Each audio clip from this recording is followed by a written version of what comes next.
সেটা হচ্ছে আমরা দান করি, কিন্তু দানের সাথে আমরা নিয়ত করি না। দান করে দিলাম, দান করার আগে নিয়ত করা জরুরি। কি নিয়ত করতে পারেন আপনি?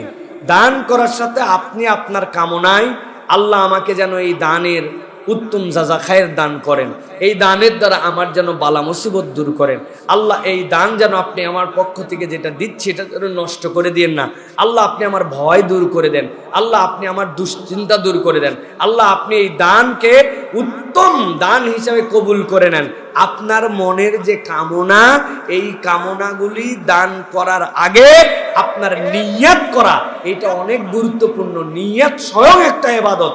আমরা অধিকাংশ মানুষই দান করার পরে নিয়ত করি, দান করার আগে নিয়ত করতে হয়। হাদিসের মধ্যে আসছে এক ব্যক্তি এরকম দানবীর, কিন্তু সেই ব্যক্তি দিনের বেলা দান করতেন না, রাত্রেবেলা দান করে চুপি চুপি গোপনে। একদিন রাত্রেবেলা বের হয়েছে, বের হওয়ার পরে চট করে একটা দান করে দিয়েছে, লোক একটা পাইছে। দান করার পর দান করছে, কিন্তু যারে দান করছে এটা চোর।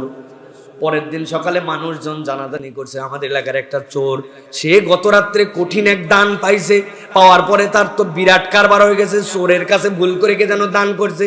ওই লোকের কাছে খবর চলে আসছে যে এই ব্যক্তি চোরকে দান করছে। সে তারপরে আল্লাহর কাছে বলছে, আল্লাহ আমি দান করছি তো দানের নিয়তে আমি চোরকে দান করে তোমার প্রশংসা করলাম। পরের দিন আবার রাত্রে বেরিয়েছে, বেরোনোর পরে দান করবে গোপনে, কেউ যেন দেখতে না পায়। হঠাৎ করে একজনকে সামনে পাইছে, দান করে দিয়েছে। সেই মহিলাটা ছিল ব্যভিচারিণী, নিজের সতীত্ব বিক্রি করত সে, ওই ব্যভিচারীকে দান করে দিয়েছে। এত পরিমাণ সে দান করত, পরের দিন সকালে বাজার হয়ে গেছে যে আজকে একটাকে যেন দান করছে, কিন্তু যে দান করছে সে একটা বেশ্যা মহিলাকে, ব্যভিচারিণী মহিলাকে, জেনাকার মহিলাকে দান করে দিয়েছে। উনি বলছে, আল্লাহ আমি তো দান করছি, কিন্তু আমি ওই দান করছি যাকে, তার উপরে আমি সন্তুষ্ট আছি, তোমার উপরে যে আমি দান অন্তত করতে পারছি। তৃতীয় দিনে এসে যখন রাত্রে বেরিয়েছে, চট করে সামনে যাকে পাইছে গোপনে কেউ যেন দেখতে না পায়, তার দান করার অভ্যাস, দান করে দিয়েছে। কিন্তু যেই ব্যক্তিকে দান করছে হাদিসের মধ্যে আছে সে একটা মহাধনী, ধনী ব্যক্তিকে কি দান করা যায় না, সে সাদাকা করে দিয়েছে ধনী ব্যক্তিকে। পরের দিন খবর হয়ে গেছে আজকে যেই ব্যক্তি বিশাল টাকাওয়ালা, সেই আবার কার পক্ষ থেকে যেন সাদাকা পেয়ে গেছে। ওই ব্যক্তি আল্লাহর কাছে এরপরে রাত্রেবেলা উঠে পরের দিন বলছে, রব্বুল আলামিন আমি যাকে দান করছি, যেই উদ্দেশ্যে দান করছি আমি রব্বুল আলামিন তাও তোমার প্রশংসা করলাম। আর ওই ব্যক্তি ওই দিন রাত্রেবেলা ঘুমায় গেছে। রাত্রেবেলা স্বপ্নের মধ্যে সে দেখতে পাচ্ছে আল্লাহ রাব্বুল আমিন তাকে দেখায় দিয়েছেন, ও আমার বান্দা, তুমি যে নিয়তে দান করেছিলে তোমার নিয়তটা বিশুদ্ধ ছিল।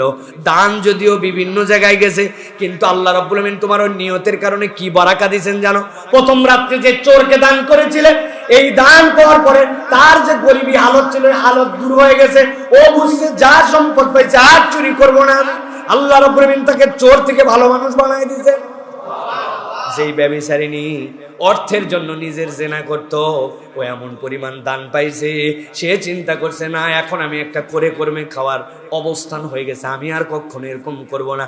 আল্লাহর কাছে তওবা করে সে একটা পবিত্র বান্দি হয়ে গেছে। 3 নম্বর, যেই ব্যক্তি অনেক টাকা পয়সাওয়ালা তার কাছে দান গেছে, ওই লোকটার দান করার স্বভাব ছিল না, ওই লোকটা কঞ্জুস স্বভাবের ছিল।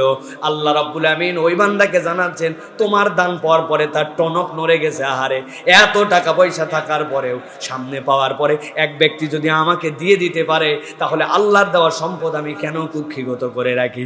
ওই দান পাওয়ার পরে তার কলিজার মধ্যে সাড়া দিছে, এরপরের থেকে ওই ব্যক্তিটাও দান করা শুরু করে দিছে। হাদিসের মধ্যে আসছে এই জন্য যে এই দানের নিয়ত, এটা আপনাকে পূর্ণতা দিবে। আপনার এই হিসাব করার দরকার নাই, দিলাম কি হবে, কোথায় যাবে, এই বিবেচনা রাসূলুল্লাহ সাল্লাল্লাহু আলাইহি ওয়াসাল্লাম বলেছেন। আন্না রাসূলুল্লাহ সাল্লাল্লাহু আলাইহি ওয়াসাল্লাম ক্বালা আতুসাইলা ওয়া ইন জাআলা ফারাসিন, যদি তোমার কাছে ঘোড়ার পিঠে করেও কেউ চাইতে আসে, তাকেও কিছু দিয়ে দাও। সুবহানাল্লাহ, ঘোড়ার পিঠে করে আসছে, দিয়ে দাও। আম্মা সাইলা ফালা তানহার, চাইছে তুমি দাও। কি হবে তাহলে?